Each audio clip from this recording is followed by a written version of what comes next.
Bom dia, estamos ao vivo. Tudo bem, turma? Espero que sim. Hoje nós temos nosso webinar, que é uma continuidade do nosso evento de maio, o Africa DevSec Day. Hoje é um dos primeiros conteúdos para quem participa da nossa comunidade estar vendo um pouco mais da continuidade do assunto de desenvolvimento seguro. O tema que nós temos hoje desse webinar é Segurança Agêntica, MCPs e APIs. Nós temos alguns convidados aqui conosco, né? Nós temos a Salt com o Luiz. Bom dia, Luiz, tudo bem? Bom dia, tudo ótimo. Como é que vamos, pessoal? Que bom.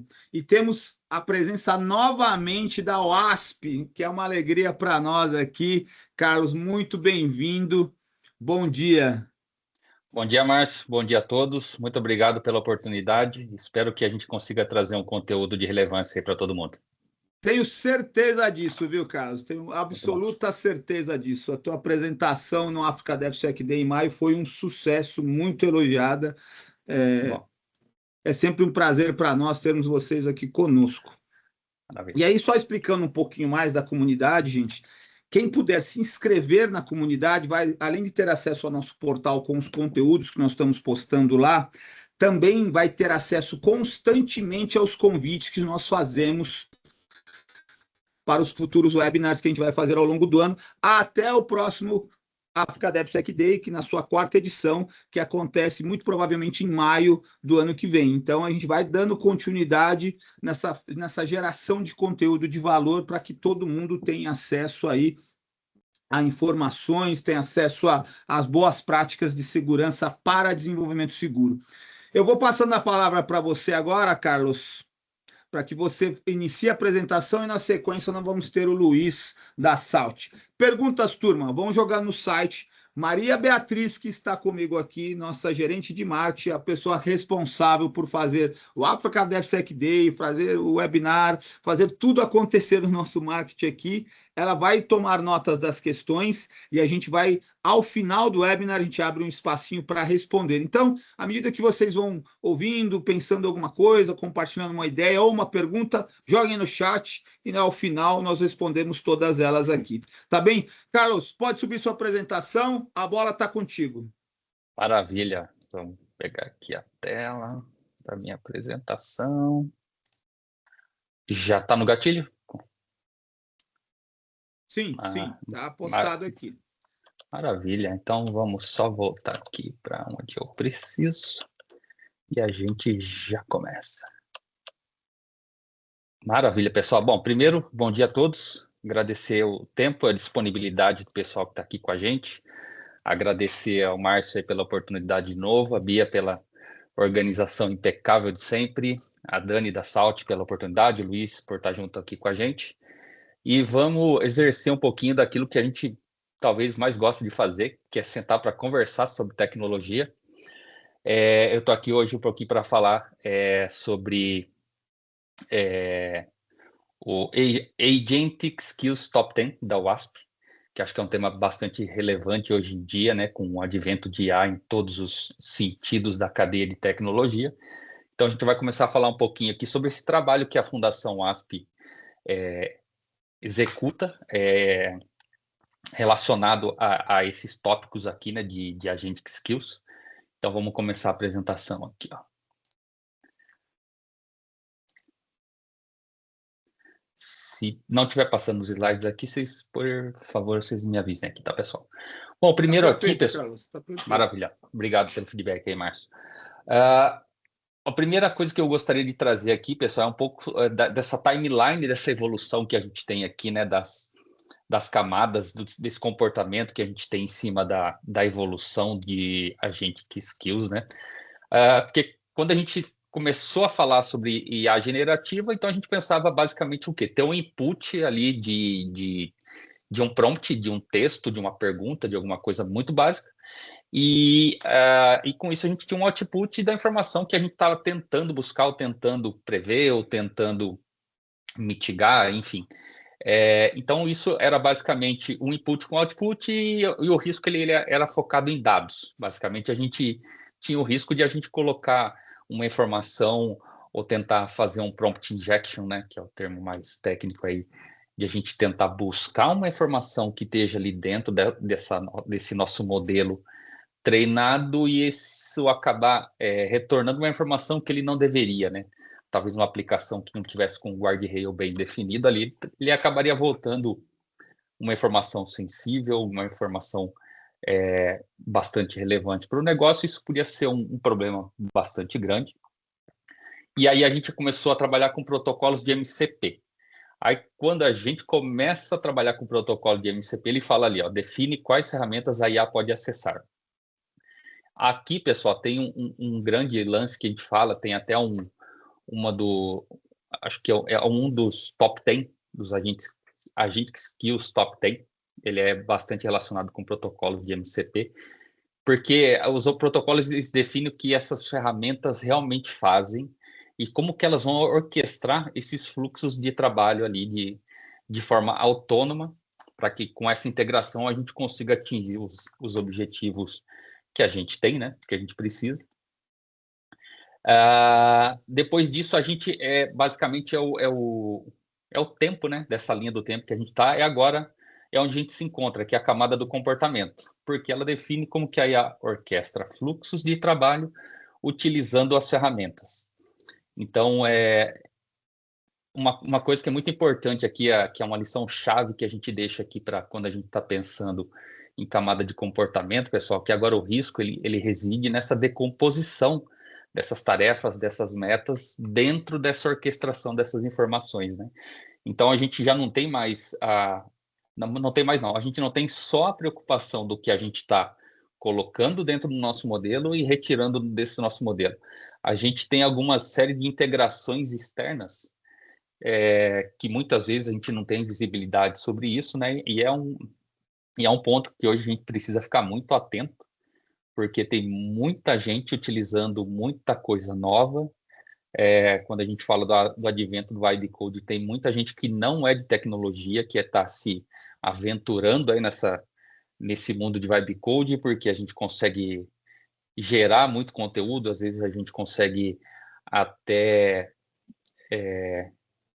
construir alguma coisa que a gente teria essa dependência de um time de desenvolvimento, por exemplo, a gente consegue com Vibe Coding, com uma licença aqui de um Kiro da vida lá na AWS, a gente consegue construir uma série de coisas que a gente pode ajudar a gente, mas isso acaba que a pessoa ela não tem muito essa visão holística de segurança, ela tem aquela questão, ela tem o problema que ela precisa resolver, ela começa a usar Vibe Coding, isso vai cuspir ali para ela alguma coisa que talvez resolva o problema, mas só que tem todo esse meio que a gente precisa verificar, né? Como que ela está fazendo isso, onde que ela está buscando informação, onde que ela está guardando informação, como que ela está tratando essa informação. Então, essa parte ela fica um pouco negligenciada aí, né? Dentro desse desenvolvimento, dentro desse uso que a gente tem dentro das empresas hoje, né?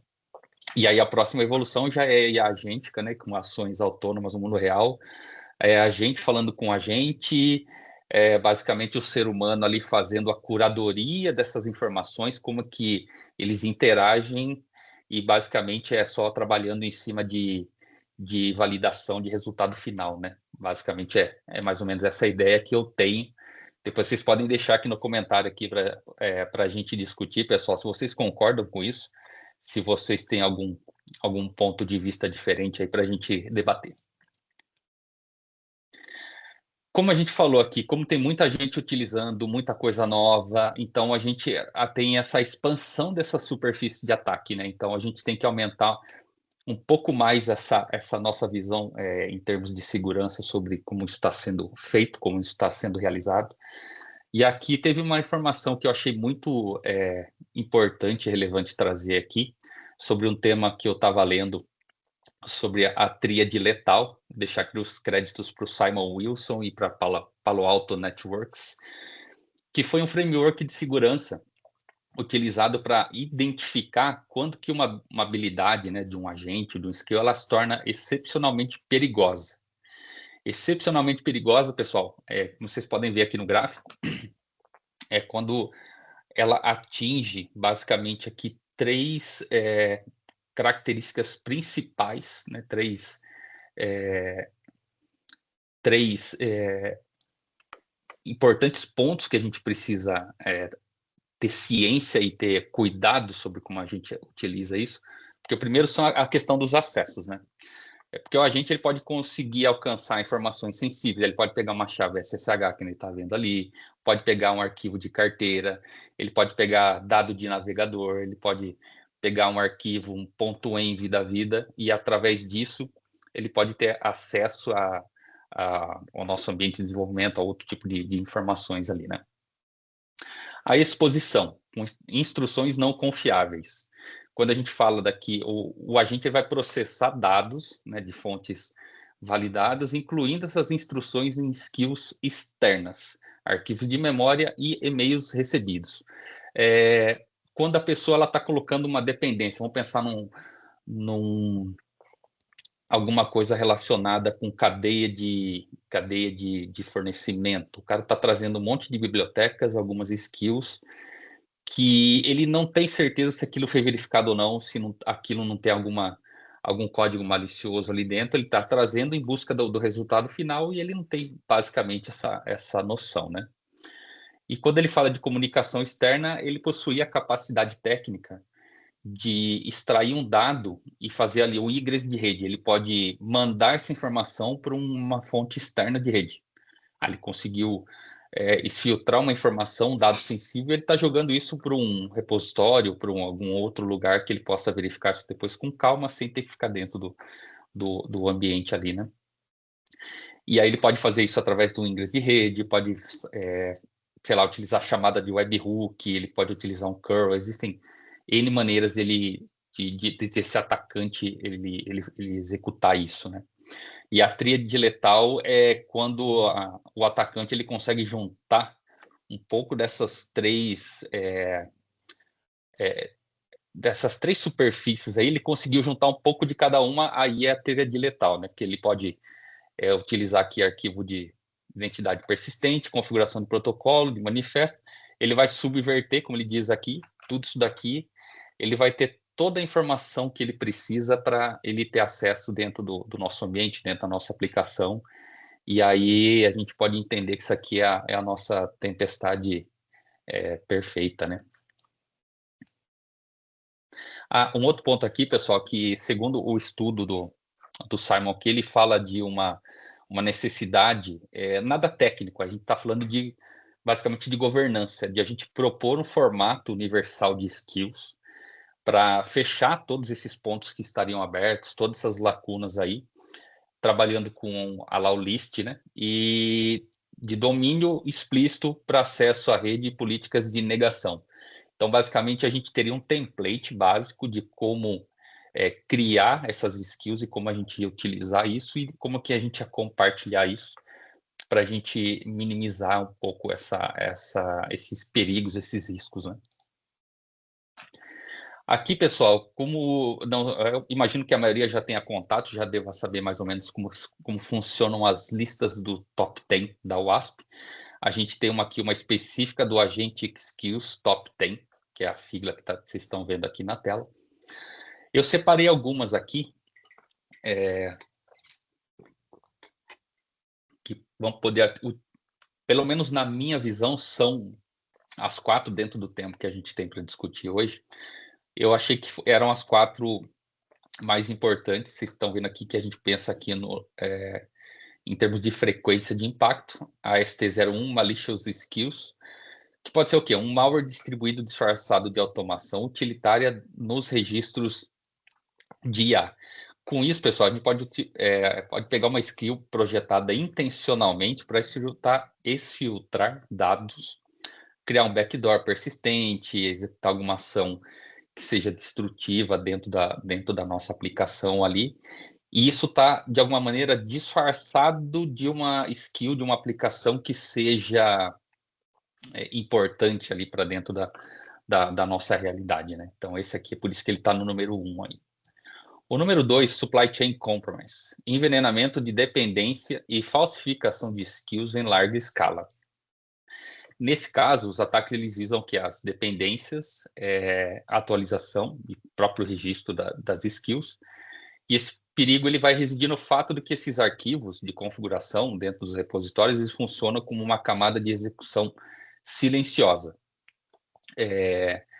Alguma pessoa ela consegue de alguma maneira colocar lá dentro de um repositório uma skill que ela tem ela parece ser muito importante, ela pode mostrar que ela vai me dar um resultado que talvez seja aquilo que eu estou buscando, eu trago isso para dentro do meu ambiente e de alguma maneira mascarado ali dentro desse código vai ter alguma coisa que possa estar exfiltrando dados, possa estar mascarando alguma outra coisa, possa estar envenenando aqui as informações que eu estou trazendo para dentro do meu modelo, enfim.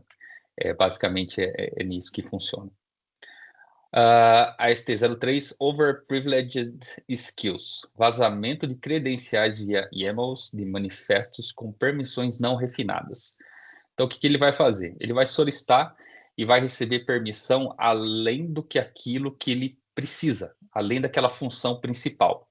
Então, ele vai atacar exatamente um dos pilares de segurança, que é o Less Privileged Skills, ou Access. O cara vai ter permissão somente em cima daquilo que ele realmente precisa.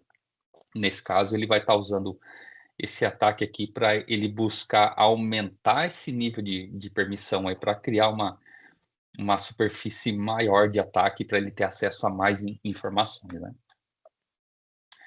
E o ST06, que para mim aqui também é muito importante, que ele vai Weak Isolation. A gente rodando processos em modo host sem sandboxing, permitindo escalação imediata.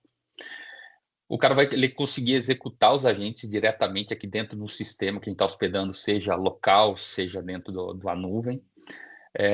E como a gente vai ter esse isolamento fraco, ele pode começar a se movimentar lateralmente, que seja dentro do nosso ambiente para estar tendo acesso às informações ou para filtrar informações. Então, isso é um dos riscos que eu imagino ser importante, por isso que aqui na camada de impacto ele é o número 6 da lista, mas ele está numa posição importante quanto ao impacto aqui, porque a partir do momento que a pessoa ganha o acesso, o atacante ganha um acesso, ele começar a se movimentar dentro desse nosso ambiente pode ser um negócio bastante perigoso, né?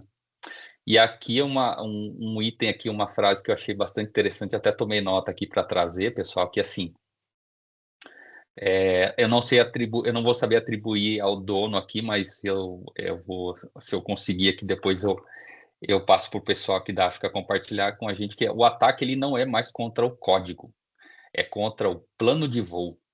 Eu achei muito importante, que fazia muito sentido trazer para essa discussão, porque para nós hoje a gente não basta só a gente ficar de olho dentro do código, que está sendo colocado dentro do código, que está sendo treinado, a gente tem que abrir a nossa visão para dentro de toda essa cadeia de desenvolvimento, porque existem vários fatores ali hoje em dia, que nem uma skill, a gente tem uma ferramenta que possa estar buscando monitorar e alertar a gente sobre esses problemas. Um gancho muito legal para o Luiz aí. A gente tem um ferramental que a gente possa estar monitorando todas as chamadas de API que estão sendo executadas dentro do meu ambiente, para saber se elas são válidas, se elas são relevantes, se tem alguma coisa ali que possa trazer um prejuízo para dentro da empresa, né? Então, isso é um ponto que a gente pode trazer aqui para a gente refletir, né? Aqui falando um pouquinho sobre casos reais, né, pessoal, trazendo baseado no que a gente falou, a campanha do Cloud Havoc, né, que foi de envenenamento em massa dentro do registro do Cloud Hub, aí, que acho que é um dos principais aí de registro de skills que a gente tem aí para o Open Cloud, né? Teve ali um envenenamento maciço de registro, impactou 1.184 skills, tinham ali dentro do repositório 1.184 skills maliciosas, classificadas como Trojan ou Polyskills, e o alvo dela era infiltrar massivamente chaves SSH, arquivos ENV, estabelecimento de persistência silenciada via memory.md. Ou seja, você traz uma skill para dentro do seu ambiente, pensando que ela vai ajudar ou ela vai colaborar no intuito de você atingir aquele objetivo, aquele problema que você está trabalhando com o IA para resolver ali dentro da sua empresa, do seu ambiente, e acaba trazendo mais problema para dentro do ambiente aí, né? Então tem bastante problemático isso, né? E também aqui a RC é transparente no Cloud, que o vetor era no arquivo de configuração do repositório, tem algumas CVEs relacionadas a isso. O impacto era uma chamada de execução remota para roubar token de API de desenvolvedor. E como a execução ela era silenciada no momento do clone do repositório, antes de qualquer prompt de consentimento de usuário, ou seja, ele estava rodando código malicioso ali, mesmo sem a pessoa saber que isso aconteceu, né? Então, isso pode ser muito problemático no sentido de a gente estar trazendo uma skill para dentro do nosso ambiente de desenvolvimento, que na nossa cabeça ela tem a ideia de ajudar a gente, ela está subvertendo informação, e isso pode ser extremamente problemático aí também, né? Aqui um pouquinho dos dados aqui, pessoal, que eu trouxe de um relatório que a fundação da WASP aqui, ela gera e atualiza durante os anos, que é o States of Agentic AI Security and Governance. 36,8% das skills em repositórios analisadas contêm falhas de segurança nativas. Ou seja, se a gente for pensar quase 40% disso, basicamente, se a gente for pegar a cada 10 skills que a gente tem dentro do repositório, quase 4 delas, 3,6 ali, vão estar com falha de segurança nativa. Isso vai causar problemas se a gente utilizar. Mas o grande problema é a gente não saber se isso está checado, se isso está verificado, e a gente acabar trazendo um problema para dentro do nosso ambiente, né? 13,4% delas apresentam vulnerabilidades críticas diretas, ou seja, a gente já parte de um pressuposto que 13% delas já estão utilizando, a gente já está utilizando essas skills aqui com vulnerabilidade crítica. Ou seja, trazer o problema para dentro do nosso ambiente, como já ressaltado aqui, né? E mais de 135 mil instâncias do OpenClaw identificadas e expostas publicamente na internet. O outro grande problema de a gente, às vezes, estar expondo uma aplicação, expondo algum modelo, alguma outra aplicação que a gente esteja trabalhando, e a gente acabar expondo isso, às vezes, sem saber, a gente não ter como monitorar isso, a gente ficar meio às cegas quanto a isso, e depois a gente vai descobrir só na hora do ataque, né? Ele cita aqui que o ponto cego, quando a gente fala de SAST e TAST, eles falham nesse ponto, porque as ameaças agênticas exploram injeção de instruções semânticas em linguagem natural, burlando defesas baseadas em assinaturas estáticas. Ou seja, se é uma pessoa que ela tem alguma habilidade, ou essa skill que ela está trazendo, ela tem a habilidade de burlar um input e output dentro do nosso modelo, isso acaba, talvez o atacante consiga o objetivo dele, que seja filtrar informação, só que ele está utilizando um caminho, os passos, os processos válidos dentro do nosso ambiente, né? Isso pode ser extremamente problemático para a gente também, né? Deixa eu ver como eu estou de tempo aqui. Aquilo que a gente falou da proposta do Universal Skill Format, pessoal, ele fala muito aqui que hoje a gente trabalha com identidades não humanas, né?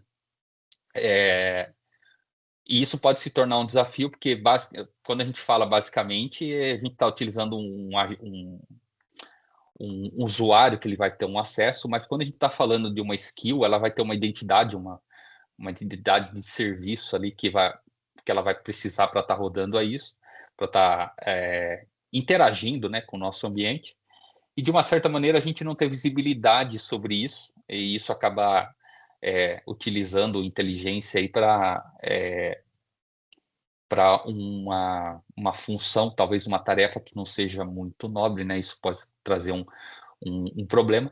Então, por isso que, quando a gente fala aqui de identidades, veio o conceito lá do Wilson, de a gente utilizar um conceito de um template universal, que seja criado sobre algumas regras rígidas de acesso, para que a gente possa mitigar esse tipo de problema, né? E aqui a equação da autonomia segura. O que é o valor? É produtividade agêntica, agentes escrevendo, testando, subindo código aí, negociável para competitividade tecnológica em 2026. E daqui para frente, né, a gente sabe que as empresas, as pessoas que não adotarem o uso consciente de IA, isso pode trazer, de uma certa maneira, uma desvantagem mercadológica ou tecnológica ou de carreira, né, para as pessoas. Então, é uma coisa que está meio intrínseca hoje à nossa realidade, né? Mas, atrelado a isso, tem um risco, né? Que essas ferramentas de orquestração com acesso irrestritos aos nossos sistemas criam pontos de falhas irreversíveis e, às vezes, transparente. A pessoa ela vai confiar porque é uma empresa idônea do mercado que está trazendo lá uma skill que a gente entendeu ser importante, a gente está aplicando meio que confiando e acaba trazendo isso ou um problema para dentro desse nosso ambiente, né? E aí, segurança não pode ser só um plugin ou scanner de fim de esteira, ela deve ser a própria malha. Quando eu falo Fabric, é aquilo de a gente olhar a cadeia como um todo, e que é onde a inteligência agêntica aí ela opera, né? Então, existem outros fatores que a gente precisa avaliar e a gente precisa entender como é que está funcionando. E eu penso que a gente precisa usar o princípio básico de segurança da informação, que a gente precisa monitorar. Antes de qualquer coisa, a gente precisa saber o que está acontecendo dentro do nosso ambiente, né? Então, isso é de suma importância para a saúde dos nossos ambientes, né? Aqui vou passar rapidamente por algumas provocações aqui que eu achei importante trazer aqui, pessoal. Para aqueles que trabalham com liderança ou para aqueles que trabalham diretamente com IA. Dentro do seu ambiente, pessoal. Opa, alguém falou alguma coisa? Desculpa. Não. Pode Vamos seguir. Maravilha. A gente tem visibilidade total de quais APIs e servidores MCP estão sendo executados e consumidos silenciosamente nas estações de trabalho dos desenvolvedores? Trazendo um caso rápido que eu comentei na África, quando a gente esteve no evento da África, que eu peguei um caso de um amigo que ele estava... ele viu que o departamento de marketing da empresa dele estava desenvolvendo integração com o Salesforce, usando Vibe Coding. Isso que era um analista júnior lá de marketing fazendo isso. E num processo avançado, inclusive, ele descobriu isso depois com a adoção de ferramental, para que ele começou a descobrir o que estava rodando dentro das chamadas de API do ambiente dele. Blast Radio. Se uma dependência ou skill de IA for comprometida, ela possui acesso e permissões suficientes para exfiltrar tokens de API e chaves de produção? Se essa dependência ou skill que você está trazendo, a gente tem noção ou a visibilidade de que o acesso que ela tem, que ela possui, são suficientes ou eles estão acima daquilo que a skill precisa para estar rodando? E a governança. As nossas ferramentas e processos atuais de Dast, SAST, Code Review conseguem analisar e neutralizar injeções semânticas em payloads JSON e arquivos estruturados? Aí a gente fala um pouquinho de segurança mais tradicional, né? Eu acho que a gente ainda não tem dentro dessas ferramentas que a gente tradicionalmente usa, eu não sei se elas ainda estão preparadas para aquele cheque holístico dentro de tudo que está acontecendo dentro do nosso ambiente, né? E eu acho que eu já passei um pouquinho do tempo aqui, pessoal. Então, só deixar aqui meu muito obrigado de novo a todos vocês, a toda a equipe da África, ao pessoal da Salt pela oportunidade de mais uma vez estar trazendo aqui o trabalho da WASP. E eu acho que é isso da minha parte. Muito obrigado a todos. Só um recadinho, Carlos, só um recadinho. Turma, para quem entrou no webinar já iniciado, mandem as suas perguntas. O Carlos está conosco até o final, após a apresentação agora da Salt. Vão mandando as suas perguntas que a gente vai responder ao final do webinar. Então, vão colocando lá no chat as dúvidas, sugestões, comentários. Ao final, a gente vai ter 10 minutinhos ali para a gente tirar essas dúvidas. E se houver alguma alguma informação maior, aí a gente manda depois por e-mail também, alguma dúvida um pouco mais complexa, que de repente a gente não tem informação na hora aqui. E reforçando, quem ainda não faz parte da comunidade, entrou via link, a comunidade, o tempo todo a gente divulga conteúdo, ou subindo na nossa plataforma, ou chamando para eventos como esses, eventos virtuais, os webinars que a gente vai promover ao longo dos meses aí. Vou passar a palavra agora para o Luiz, para a Dani da Salt. Sejam bem-vindos. Luiz, o palco é seu.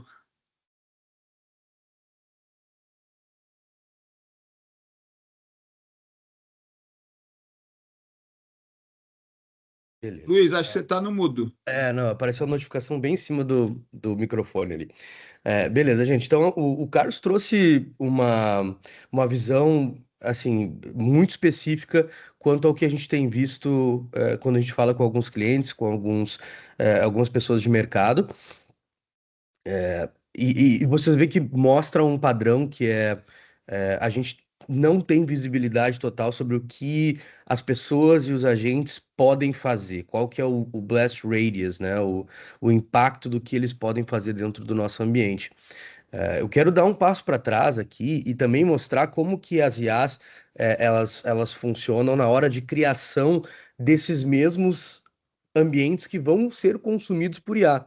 Então, a gente tem essa camada extra que a gente não tem só essa IA que vai ser consumida, mas sim a gente já utiliza IA para criar IA que vai ser consumida. Não é? Então, isso vem fazendo parte de uma evolução de mercado, de infraestrutura, de ecossistema de empresa que costumava ser mais simples e naturalmente foi ficando mais complexo. Então a gente tinha ali uma fase de web apps, onde eu tinha geralmente uma ou duas portas para entrar num web app. Foi se criando mobile apps, onde eu tenho então aquelas diferentes APIs, diferentes endpoints para que eu possa me conectar ou acessar funcionalidades dentro desses ambientes, e microserviços que compartimentalizaram ainda mais esses ecossistemas, né? Então, antes eu tinha ali um monorepo, onde eu acessava de maneira interna, quase que ali trancado, antes de existir o conceito de Zero Trust, né? Que foi tanto falado aí nos últimos 5, 10 anos. Só que agora, quando a gente vai criar novos endpoints, novas APIs, novas funcionalidades, e a gente utiliza agentes de código, por exemplo, para fazer isso, é importante lembrar qual é que é a maneira que os agentes de código funcionam fundamentalmente. Como é que eles trabalham bem? Como é que eles garantem que eles têm memória o suficiente para construir novas features, sabendo o que já existe dentro do projeto para manter uma estratégia consistente, né, na criação dessas novas features? E a resposta é guardando o mínimo de informação possível para se manter preciso. E quando a gente mantém o mínimo de informação possível guardado, a gente tem que compartimentalizar muita coisa. Então existe o lado bom, que é o fato de que as APIs elas compartimentalizam muito bem em memória, mas existe também o lado ruim, que muitas vezes eu não precisaria de duas APIs. Eu não precisaria de duas APIs que fazem a mesma coisa ou que fazem a mesma coisa em dois hosts diferentes. Eu poderia, às vezes, ter um pouco mais de contexto compartimentalizado sob a mesma casa. Só que como a gente está utilizando agentes de IA para codificação em alguns casos, não é o que acontece. Então, a gente vai criando esses endpoints, essas funcionalidades, e quando a gente vê, eles se multiplicaram. Eles criaram um mar de novos features, de novos endpoints, e aí, ao passo que isso nos ajuda para também criar APIs novas, criar funcionalidades novas, adiciona complexidade também, no sentido de que agora eu tenho mais APIs, mais endpoints, mais funcionalidades para gerenciar, quando talvez eu poderia ter 30, 40% a menos se eu estivesse fazendo aquilo com um escopo um pouco mais pensado do que utilizando ali agentes de código, né? O retrato final é que a gente tem ali um ambiente que muitas vezes 10 vezes maior do que a gente tinha antes de começar a utilizar esses agentes de código para criar essas novas funcionalidades, essas novas APIs, esses novos é, endpoints. Então a gente vê que existe aqui uma diferença bem grande entre como a gente fazia para utilizar esses, e agora tendo já esses endpoints, né? Então a gente tem uma diferença bem grande entre como um ecossistema se parece sem esses endpoints que podem ser consumidos por via IA e como esses endpoints podem ser consumidos com IA. Hoje, esse podem ser consumidos tomou várias formas. Então, eu tenho desde IAs de aplicações, como o próprio Rovo do Gira, ou o Gemini, que está dentro do e-mail de você, dentro do Gmail, né? O Microsoft Copilot, que está dentro do SharePoint, enfim. Então, eu vou ter ali IA que estão consumindo os serviços, mas, em muitos casos, a gente tem também as famosas IAs in-house. Até porque se eu for depender dessas IAs que são de terceiros, eu fico muito à mercê do nível de observabilidade que esses terceiros nos oferecem. Então, se eu for utilizar o Microsoft Copilot, eu estou à mercê do Microsoft Purview. Se eu for utilizar o ChatGPT Enterprise, eu vou estar à mercê do Audit Logs do ChatGPT, né? Então eu não consigo ver muito mais além disso para que eu possa criar as camadas necessárias do meu projeto, da minha aplicação, para que eu tenha observabilidade total, né? Então a gente faz esse peso. O que que eu quero? A praticidade de clicar em dois, três botões e aquilo já está disponível, mas não ter observabilidade para saber como aquilo está sendo utilizado é, de maneira holística, totalmente, né? Ou eu tomo um pouco de trabalho a mais para que eu possa desenvolver aquele MCP, aquele agente de IA, aquela funcionalidade de chat, enfim, mas tenho toda o poder de observabilidade dentro da minha casa, né? Então, existe uma mudança grande aí que era as APIs que esses agentes de IA hoje consomem, elas já existiam muitas vezes. É aquela API de buscar perfil de usuário, é aquela API de gerar um reembolso, é aquela API de alterar a data de nascimento, enfim, né? Eu vou ter APIs ali para todo tipo de funcionalidade, só que muitas vezes essas APIs elas foram projetadas inicialmente para responderem a um clique amarrado dentro de uma dashboard, dentro de uma tela, né? E aí entra aquilo que o Carlos falou, que é como é que a gente garante que a gente tem um esquema, né? Uma leitura padronizada entre o que a gente está, entre como a IA está sendo utilizada. A verdade é que hoje isso ainda está muito fragmentado. O mercado ele tem diversas maneiras de fazer isso, como tinha antigamente para subir charts de Kubernetes, né? As coisas foram se consolidando em Helm na maioria das vezes, mas antigamente cada um tinha a sua linguagem. A IBM tinha uma, a Oracle tinha outra, né? Então, ao passo que a gente vai avançando, é provável que na parte de LLM nós consigamos chegar num padrão, mas a verdade é que na parte agêntica já existe esse padrão. E qual é que é esse padrão? É o esquema, o contrato da API, né? Então, a maneira mais determinística que a gente tem de checar, ou seja, a cada 1000 vezes que a gente checar, a gente vai ter sempre a mesma resposta, ela não varia do vetor do LLM, ou da maneira como o prompt foi construído, ou do tom de voz do LLM, ou da alma do skill, enfim, né? Então, a gente não depende dessa parte que é um pouco mais subjetiva, e a gente consegue depositar mais fé nas heurísticas, nos algoritmos, na parte mais determinística do fluxo, que é o esquema de API, o contrato de API, o payload. Então, essas APIs elas foram construídas dessa maneira para ser utilizadas através de um botão, e agora elas muitas vezes são utilizadas através do próprio agente de AI.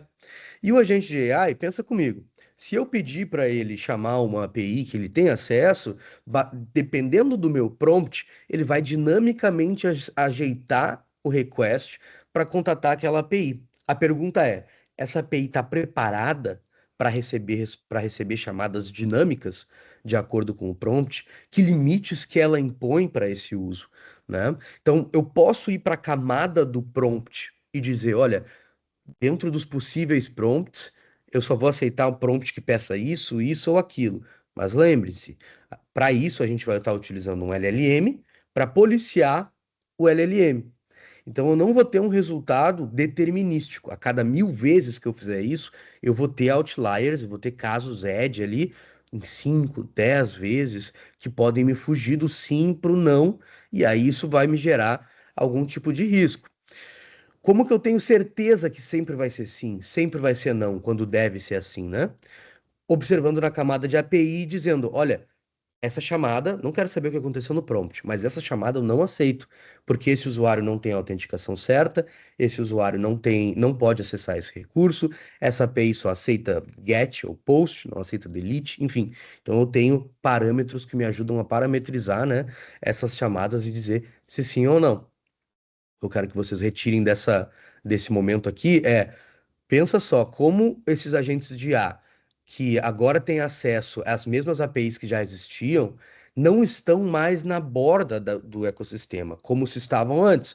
Então, eu chamava ali uma API como um usuário externo, por exemplo, né? Eu tinha o payload pronto já na minha borda ali, no meu perímetro. Então, eu conseguia enxergar o que estava querendo ser feito já na camada de enforcement que eu tinha, no API Gateway, no WAF. Então ficava muito mais fácil de eu enxergar o que estava sendo feito, bloquear, né, ou deixar passar. Agora, o agente de IA, o servidor de MCP, que seja, está dentro já do perímetro. Então, todas as chamadas que forem feitas para esse MCP, para esse agente de IA, a nível de organização, já está autenticado, já passou da borda. O que eu vou enxergar no API Gateway é o prompt, mas dentro do meu sistema, no meu tráfego leste-oeste, é onde vai estar de fato a chamada de API, que vai me dizer o que eu posso ou não fazer. Então é aí que falta muitas vezes observabilidade. A pergunta que eu sempre faço para os clientes, para as pessoas que vêm indagar sobre a Salt é: após uma chamada considerada válida pelo AF, tem aquele 200, e o usuário está autenticado, vocês sabem exatamente o que que aquele usuário fez e principalmente o que que ele pode fazer depois da chamada ter sido válida e autenticada? Então pensa só num caso de A aqui, onde eu quero simplesmente saber quanto dinheiro tem dentro da minha poupança. E a resposta que eu vou ver é: você tem X valor dentro da poupança, US$ 10.000 dentro da poupança. A minha camada de proteção de prompt apenas, ela vai ter essas duas informações. Então ela vai olhar o que que foi chamado, né? Quem chamou aquilo ali, e aí ela vai avaliar se eu, dentro dos meus guardrails ali do LLM, é uma pergunta que eu posso fazer, é uma pergunta que não tem uma injeção de SQL escondida ali, não tem algum erro de cookie, então é aquela coisa bem assinatura, né? Que eu vou olhar de maneira singular. Eu não estou olhando todas as chamadas que aquele usuário fez, eu estou olhando aquela em específico. Isso pode nos trazer alguns problemas, porque no back-end, o que a gente vê aqui embaixo, por exemplo, é um fluxo muito mais complexo do que isso, né? Onde eu vou ter ali checagens através do gateway de API para as informações que vão ser necessárias ser chamadas para que eu possa entregar essa informação de resposta dos US$ 10.000. Então, tudo isso não está sendo observado se eu foco apenas na segurança do LLM, que foi recém-criado, e esqueço da segurança das APIs, que são a espinha dorsal desses LLMs que estão sendo utilizados agora.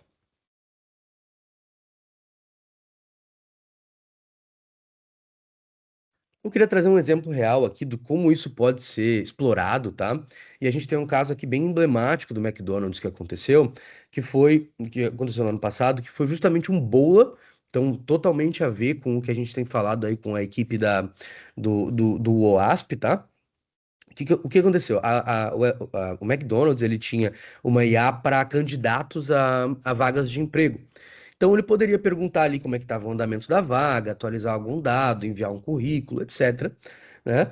E aí foi visto que existia uma vulnerabilidade de API que eu poderia me passar por um candidato, e aquele candidato poderia sim acessar os seus dados, mas também ele poderia acessar os dados de qualquer outra pessoa que ele dissesse ser.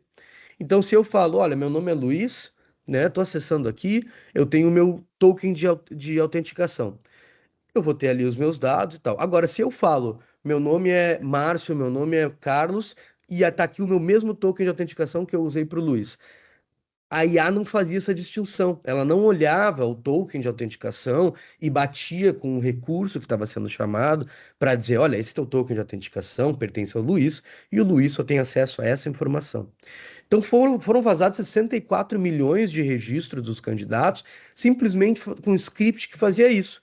Eu dizia que que eu não era eu, que eu estava em autenticação, que eu tinha meu token de autenticação, e que eu estava buscando as informações de outro usuário, chamando um endpoint diferente.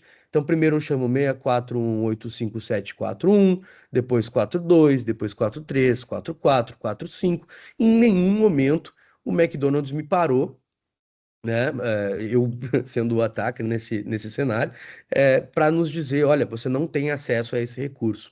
Então a IA, ela simplesmente aqui se tornou um túnel, se tornou uma passarela de um ambiente onde ele não teria acesso, somente chamando essa API, mas como o agente de IA em si, ele é autenticado e ele funciona internamente, isso deu acesso autenticado a um usuário para aquela API interna. Então, na intenção de criar uma maneira de facilitar para o candidato, na verdade se criou um grande vetor de vulnerabilidade aqui.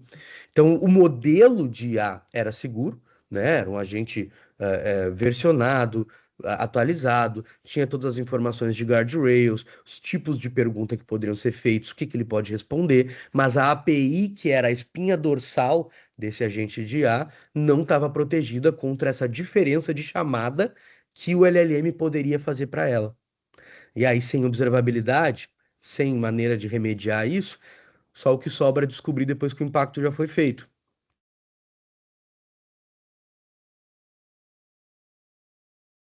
Então, como é que a Salt faz para conseguir bloquear isso de maneira holística e de maneira que não deixa vazamentos, né? Porque a gente tem outras soluções de mercado que elas vão fazer muito bem uma coisa, mas elas se perdem pelo fato de não fazer todas as coisas que a gente faz.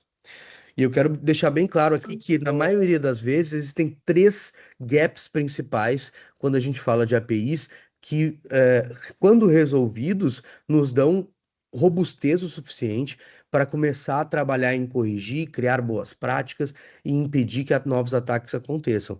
Esses três pilares, ou melhor, esses três gaps são um gap de descoberta, um gap de governança e um gap de análise de runtime, tá? De novo, um gap de descoberta, um gap de governança e um gap de análise de runtime.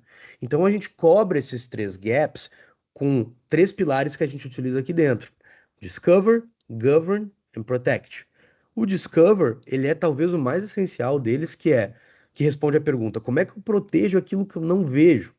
Então, se eu for entrar lá no meu WAF, no painel do meu WAF, no painel do meu API Gateway, as APIs que eu estou vendo lá, e eles podem inclusive me vender segurança de API.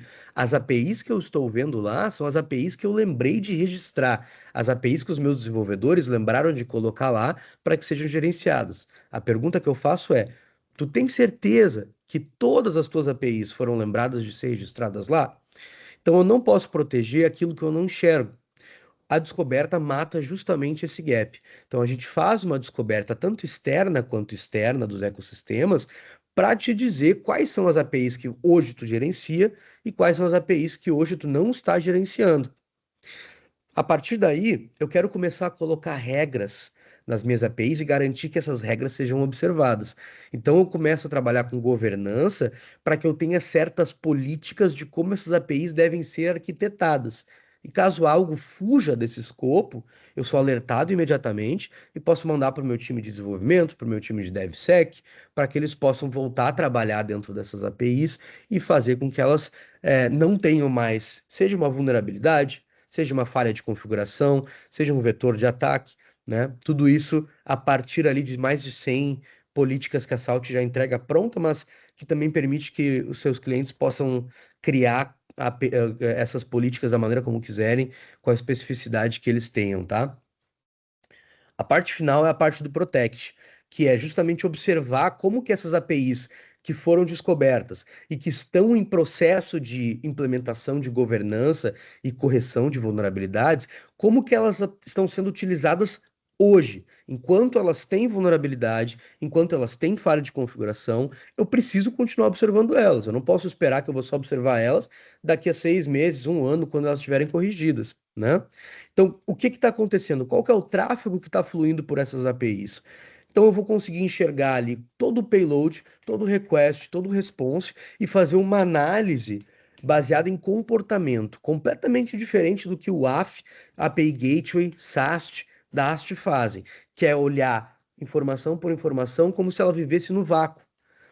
chamadas, usuários, sistemas não vivem num vácuo. Se eu for olhar somente aquele request, somente aquela chamada, eu fico dependente da informação de que aquele usuário não tem uma intenção maior do que uma chamada só. Se ele tiver uma intenção maior que aquela chamada, eu não tenho essa observabilidade utilizando só um AF ou um gateway. Então a Salt pega todas aquelas chamadas, constrói uma linha do tempo, uma linha média de comportamento, que a gente chama de baseline, e avalia, tentando prever qual que é a intenção daquele usuário. Né? Então, se aquele usuário tem uma intenção de daqui a 2 meses, 3 meses, fazer um ataque escalando privilégios, para daqui a pouco trocar ali uma saída de API de Pix, como aconteceu recentemente no Banco BTG, né? No BTG Pactual, e aí enviar dinheiro para as Ilhas Caimã, numa conta dele, a gente conseguiria observar isso antes de acontecer, porque a gente sabe que aquele não é o uso médio daqueles endpoints e também daquele usuário que foi roubado. A gente sabe que aquilo saiu de um baseline de uso diário. Do nada ele começou a fazer coisas diferentes. Então a gente já começa a observar aquilo e entender que ou vai acontecer alguma coisa ou já aconteceu. E a gente traz isso à tona para ser remediado de diversas maneiras. Bom, então, quando a gente fala de IA, o que isso significa é a gente ter uma visão holística de todo o caminho que a IA está fazendo. Hoje, gente, na prática, ninguém utiliza só um provedor para ter IA dentro de uma empresa, tá? E aí eu pergunto para vocês, como é que faz para enxergar isso de maneira holística, de maneira centralizada, sendo que eu tenho diversos ambientes que trabalham de maneiras diferentes e que muitas vezes consomem das mesmas APIs, né? Então a Salt traz essa visibilidade desde os agentes que consomem os servidores de MCP, que são APIs de APIs, né? Qual que é a tecnologia que eles estão por trás? Então, se eles têm um API Gateway por trás, um WAF, um CDN, um AI Gateway também, e se eu dependo de fornecedores de terceiros, né, para que aquelas IAs utilizem. Então, muitas vezes vou ter lá o Rovo do Gira, que vai consumir APIs minhas, não APIs do Gira, né? Eu vou ter ali o Claude, que vai consumir APIs minhas também.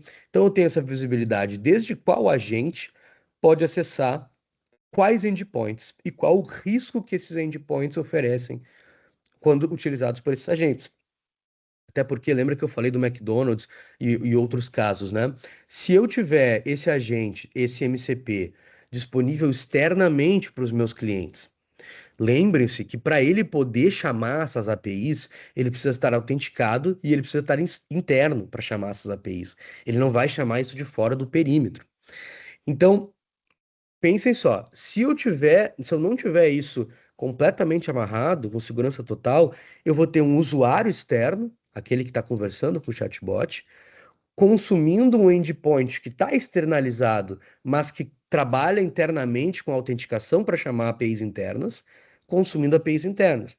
Então é muito fácil de daqui a pouco eu permitir que um usuário externo, não autenticado, consuma essas APIs internas e que precisam de autenticação, explorando esse MCP como se fosse um túnel de autenticação. E eu quero ter essa visibilidade para todas as minhas APIs, já que elas moram em diferentes ambientes. Elas não estão todas dentro do mesmo back-end. Então, esse cenário que eu falei, ele pode ser verdadeiro para um caso, para uma API, para uma capacidade, mas protegido em outro.